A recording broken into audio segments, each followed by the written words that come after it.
kan udah mempertanyakan waktu itu. Saya bilang, apa hubungannya? Dan itu waktu saya di BAP juga saya tanya, ini kan dokumen elektroniknya punyanya si Dian Sandi diupload. Kenapa Pak Jokowi yang marah? Kan aneh. Tuyul dulu. Nah, ini dulu ada tuyul yang beda nasib. Ada yang ke pra-peradilan, ada yang ditinggal lah. Jadi supaya jangan sampai ada yang merasa tertinggal, ayo kita bersama-sama. Musuh kita ada di luar sana. Musuh kita adalah ijazah palsunya Jokowi, ya. Bukan kemudian musuh kita ada di dalam ini. Jadi kalau ada di dalam, nanti ada di dalam. Musuh kita yang bergambar ini. Nah, itu ya. Sekian, terima kasih. Mas Didit ini adalah ahli yang kami ajukan pada waktu pra-peradilan pertama. Ketika kita berusaha menyatakan bahwa penggeledahan, penangkapan dan penahanan itu adalah tindakan yang tidak legal alias tidak sah, dan ternyata permohonan itu dikabulkan. Dan nanti kita akan tanya nih sama Mas Didit, kalau kita tindak lanjuti dengan mengajukan permohonan rehabilitasi dan ganti rugi bagaimana. Tetapi yang jelas kami sudah mengajukan permohonan kembali, yaitu mengenai digunakannya pasal 32 ayat 1 Undang-Undang ITE, Undang-Undang nomor 11 tahun 2008 sebagai dasar penersangkaan Mas Roy Suryo dan Dr. Tifa juga sesungguhnya. Jadi asal Sobat Era sekalian ingat bahwa sesungguhnya terhadap Mas Roy dan Dr. Tifa itu setidaknya disangkakan. Dan sekarang kalau Dr. Tifa sudah didakwa dengan setidak-tidaknya 4 hal. 4 pasal, tapi ada jungto-jungtonya ya. Nah, tapi 4 pasal setidaknya. 4 pasal pokok. Pertama adalah pasal fitnah 434. Kemudian kedua adalah pasal pencemaran nama baik. Ini KUHP baru ya? KUHP baru 433. Kemudian yang ketiga adalah dakwaan ketiga.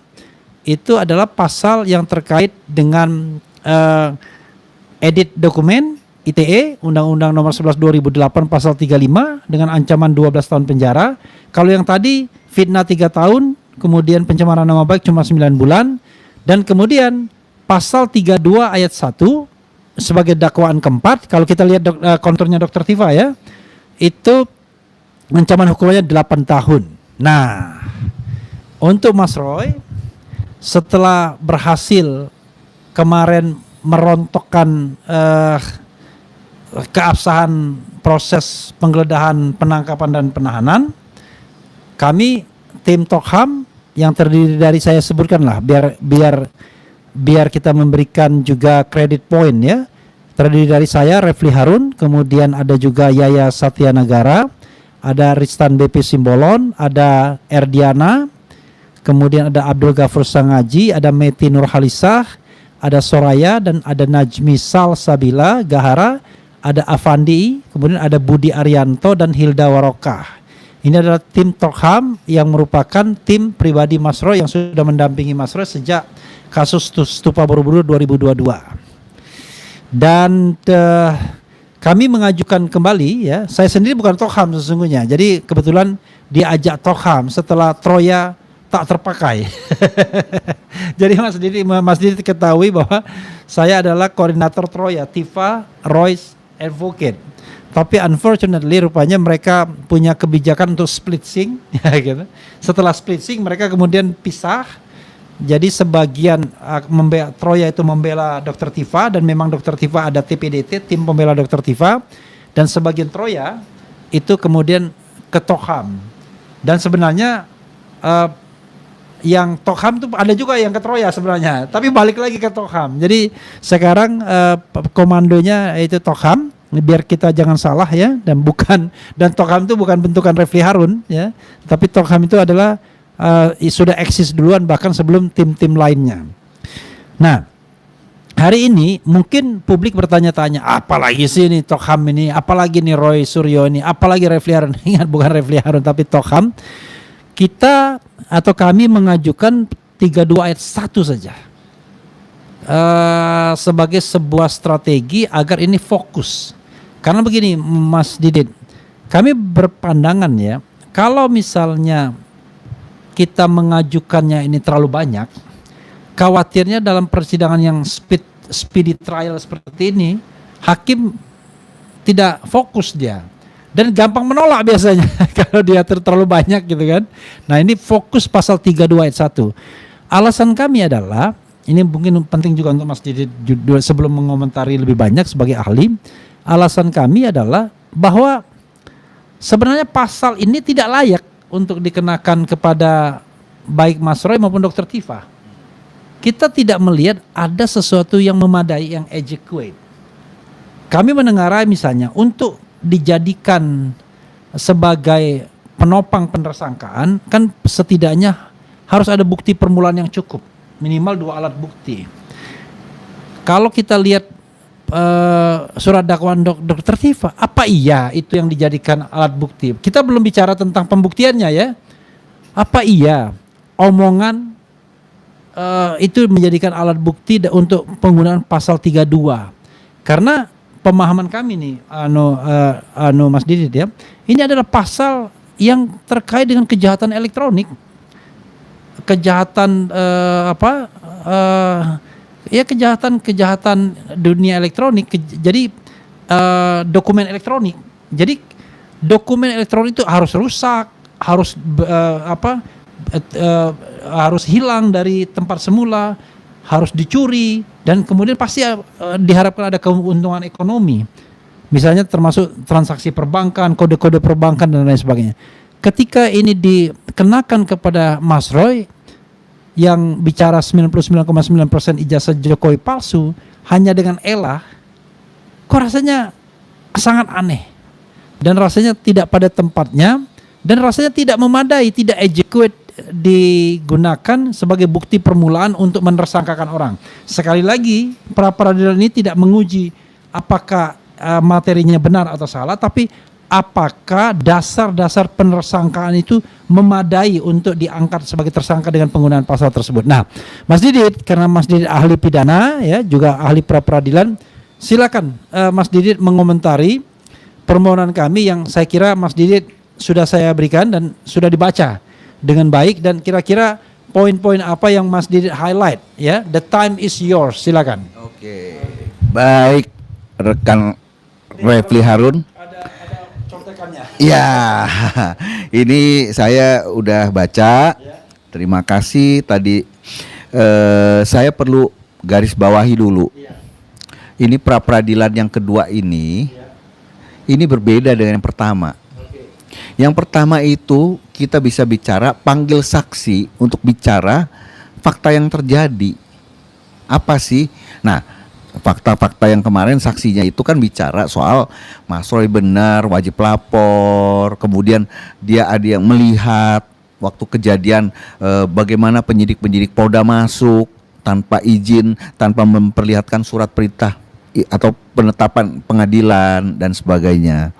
Tidak memanggil RT ketika dilakukan penolakan, ribut-ribut dan sebagainya. Itu semua fakta di mana itu akan menjadi suatu pertimbangan hukum.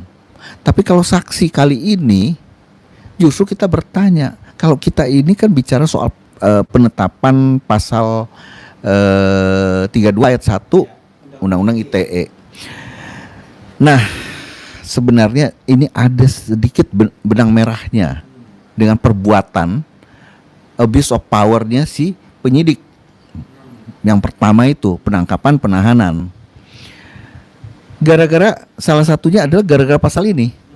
Sebenarnya tanpa pasal ini, salah satunya masih ada lagi pasal yang lain sih memang bisa. Itulah penyidik punya kewenangan melakukan penangkapan penahanan. Yang paling penting penahanannya. Penangkapan kalau misalnya 2 kali tidak datang, dipanggil. Nah, tidak ada alasan yang patut, ya kan?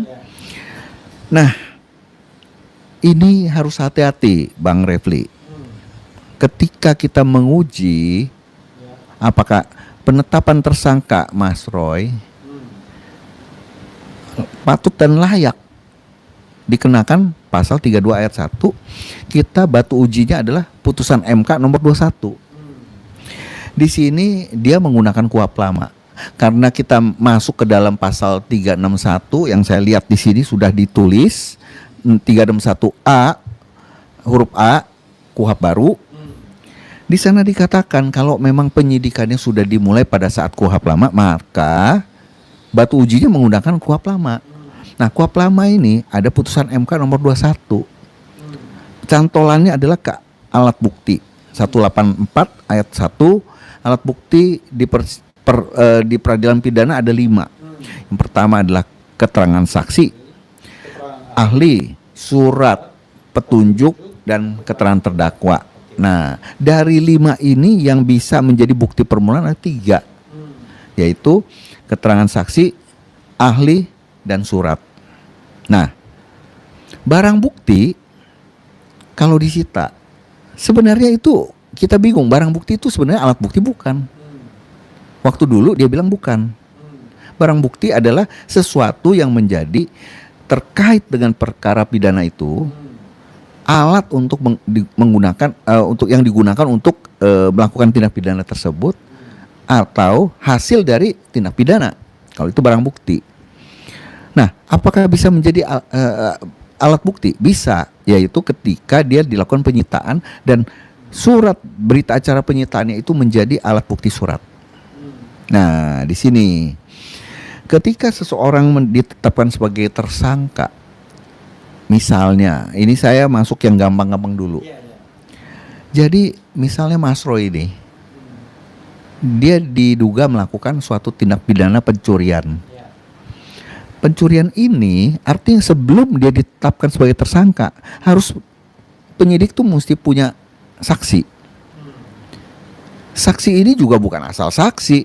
Saksi ini harus melihat dia yang melompat pagar, masuk berendap-endap ke rumah orang, kemudian mengambil laptop, apakah itu handphone, apakah itu sepeda yang tergeletak, kemudian dia lompat lagi, naik pagar lagi, lari membawa barang yang dicuri. Nah, apa sih buktinya? Buktinya yaitu misalnya nih, ada video yang merekam kejadian itu. Nah, apakah videonya itu menjadi langsung alat bukti? Kalau mengacu kepada pasal 184 KUHP ayat 1, video itu bukan barang bukti. Tetapi video itu disita. Jadi alat buktinya berupa surat. Oke, ngerti ya. Jadi Ya. karena jenis barang bukti itu Ya. tadi ya nggak ada, ya cuma keterangan ahli, keterangan saksi, ya keterangan saksi, keterangan ahli, surat. Jadi petunjuk dan keterangan terdakwa itu 2 terakhir di pengadilan. Artinya kalau ada video ya disuratkan dulu itu ya. Ya, oke. Oke. Kemudian apalagi? Harus diperiksa sama ahli. Ahli IT. Dia melihat apakah ada AI, ada rekayasa, ya kan? Kalau itu murni video yang purely, itu menjadi alat bukti yang sah nantinya. Nah, jadi kita mesti tahu itu berarti ada 2 komponen, yaitu keterangan ahli dan alat bukti surat. Nah, kemudian adakah saksi-saksi yang melihat Mas Roy lompat? Ada, dan ada yang melihat dia bawa barang itu yang hilang. Jadi kualitas saksi harus begitu. Nah, ketika ditetapkan sebagai tersangka pencurian, tapi tiba-tiba Mas Roy itu ditetapkan sebagai bukan pencurian, ditambah pemerkosaan gitu loh. Lah, ada nggak yang melihat dia melakukan tindak pidana itu, pemerkosaan? Kan mestinya dia harus membawa seorang wanita berdua, membawa ini. Kemudian mungkin ada yang melihat bahwa wanita itu diberi minum terus mabok-mabok, ya. Kemudian dibawa ke dalam kamar. Nah, dan sebagainya. Jadi ada saksi yang melihat. Kemudian ada kwitansi pembelian obat biusnya. Jadi segala sesuatu itu menjadi alat bukti. Nah, jadi kalau penyidik bilang, "Oh, kami udah punya 100 orang saksi." Ntar dulu, saksi apaan? Nah, punya keterangan ahli. Ahli apa? Nanti kalau yang namanya dokter hewan itu kan ahli juga. Lah tiba-tiba ada ahlinya dokter hewan, ya kan? Nah, jadi kita bingung gitu. Atau ahli perbankan, perkaranya ITE, bukannya perbankan atau money laundering, ya kan? Jadi ahli-ahli itu harus jelas ahlinya apa, bidang apa, dan harus ada bukti surat. Bukti suratnya misalnya kalau penipuan, penggelapan, ya kan, adalah kwitansi, adalah cek kontan dan sebagainya. Jadi itu harus yang relevan. Nah, ada pembunuhan, bukti suratnya kan visum et repertum. Kemudian ada jasad orang mati, ya, jadinya di sana. Nah, makanya ada ahli yang mengatakan bahwa visumnya itu bilang si korban itu ditikam berkali-kali sehingga tikaman itu adalah tikaman yang mematikan. Nah, itu bisa masuk ke pasal 338 waktu dulu ya, sebelumnya itu ada KWP, yaitu pembunuhan. Tapi kalau cuma tikamannya sekali, matinya bukan ditusuknya bukan di tempat yang vital, dan meninggalnya orang itu karena kehabisan darah, itu berarti tusukan yang menyebabkan kematian. Pasalnya juga 351 ayat 3. Itu yang selalu. Jadi ketika visum berbicara lain, kemudian ada ahli yang berbicara lain, kemudian ada saksi. Oh enggak, dia sebenarnya cuma sekali nusuknya. Nah, itulah saksi-saksi yang akan, ya kan, digunakan oleh alat bukti yang digunakan oleh penyidik menentukan pasal yang tepat yang mana. Jadi kita kembali ke pasal 32 ayat 1. 32 ayat 1 ini ada namanya selengkapnya berbunyi, ya kan? Setiap orang, ya kan? Nah, ini coba ya. Nah, yang melakukan pengubahan-pengubahan, menambah, mengurangi, ya, suatu informasi atau dokumen elektronik, ya kan? Dan juga mentransmisikan, ya. Di sini itu bukan kalimat alternatif sebenarnya. Itu satu kesatuan. Yang alternatif adalah merubahnya ini bisa plus, bisa minus. Ya. Nah, milik orang lain atau publik. Ya. Ini setiap orang dengan sengaja dan tanpa hak atau melawan hukum dengan cara apapun mengubah, menambah, mengurangi, melakukan transmisi, merusak, menghilangkan, memindahkan, menyembunyikan suatu informasi elektronik dan atau dokumen elektronik. Jadi ini dan atau ini untuk informasi elektronik atau dan atau dokumen elektronik, ya. Milik orang lain atau milik publik. Oke. Pertanyaannya adalah memang di sini sepertinya kumulatif, ya. Mengubah, menambah, mengurangi, melakukan transmisi, merusak, kemudian menghilangkan, memindahkan, menyembunyikan suatu elektronik. Intinya adalah dokumen itu jadi rusak atau hilang, kira-kira begitulah, ya. Gitu. Ya, silakan. Ya. Jadi begini. Ya. Saya harus jelaskan di mana ini semua unsur-unsurnya itu seolah-olah ada yang alternatif dan kumulatif. Misalnya mengubah itu kan bisa menambah, mengurangi, ya. Nah, kemudian merusak. Mengubah, menambah, mengurangi. Sebenarnya keterangan mengubah ini sebenarnya, ya. Ya. Mengubah itu menambah, mengurangi. Betul. Ini dia bisa nambah, bisa kurang. Kemudian transmisi. Jadi mentransmisikan. Jadi setelah dia robah, dia umpetin di kantong, nggak masalah. Ya. Nah, ini kumulatif. Nah, kemudian juga yang namanya lagi merusak, menghilangkan, memindahkan. Artinya yang pertama kita harus pahami dokumen dalam pasal ini atau informasi itu harus elektronik bentuknya, bukan fisik. Baik dokumen elektronik maupun informasi elektronik. Ya. Ya. Artinya tidak boleh fisik. Nah, kemudian saya boleh koreksi sedikit. Kita kalau pakai analog, istilah analog, takutnya nanti itu lawannya adalah digital.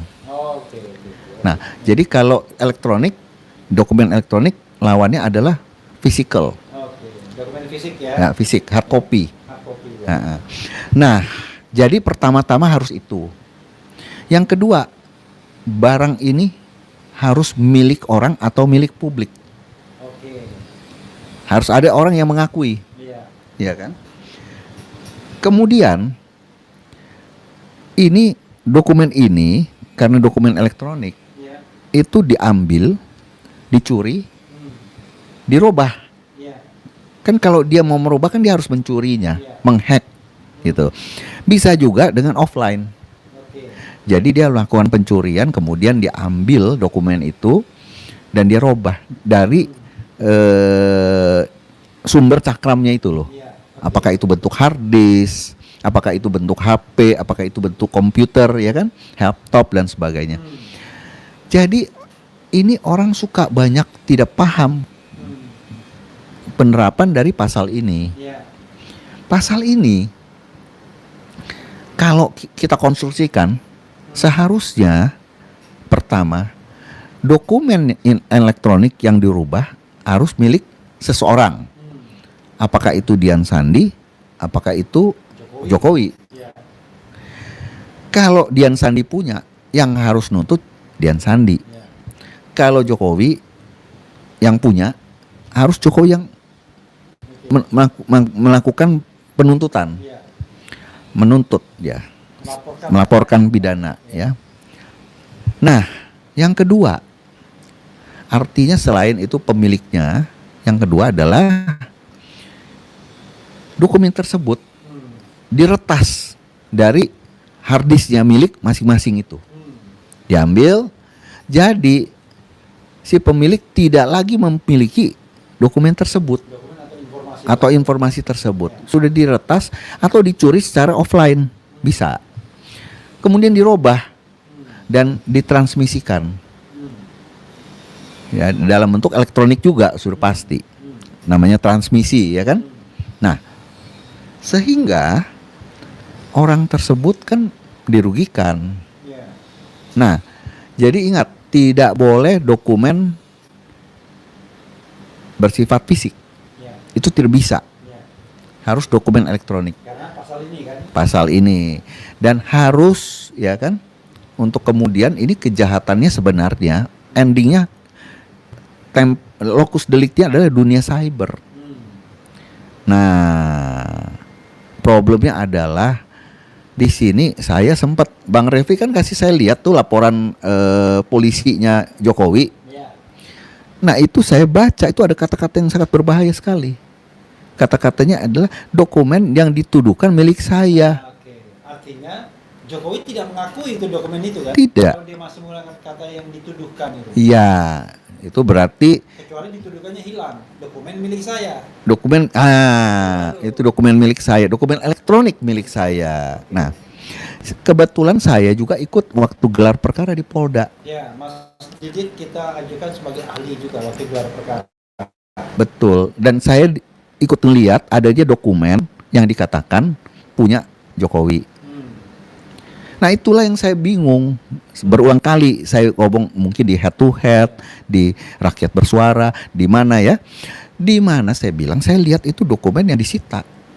Itu adalah dokumen fisik. Ya, fisik. Fisik. Bukan fisik. Fisik. Ya, untuk melawan ini ya. Ya. Karena lawannya digital. Lawannya kalau elektronik. Elektronik, kalau yang tadi analog, digital. Ya. Saya kan udah mempertanyakan waktu itu. Saya bilang, apa hubungannya? Dan itu waktu saya di BAP juga saya tanya. Ini kan dokumen elektroniknya punyanya si Dian Sandi, diupload. Kenapa Pak Jokowi yang marah? Kan aneh. Nah, kok nggak nyambung ini? Ini penting. Nggak nyambung itu materi pra peradilan nggak? Kalau kita sangat. Mempermasalahkan gini. Ini depan hakim ya. Kami ingin permasalahan gini, Pak Hakim. Ini pasal 32 ini kan mengandaikan adanya sebuah dokumen elektronik atau informasi elektronik yang dirusak. oleh Mas Roy Suryo.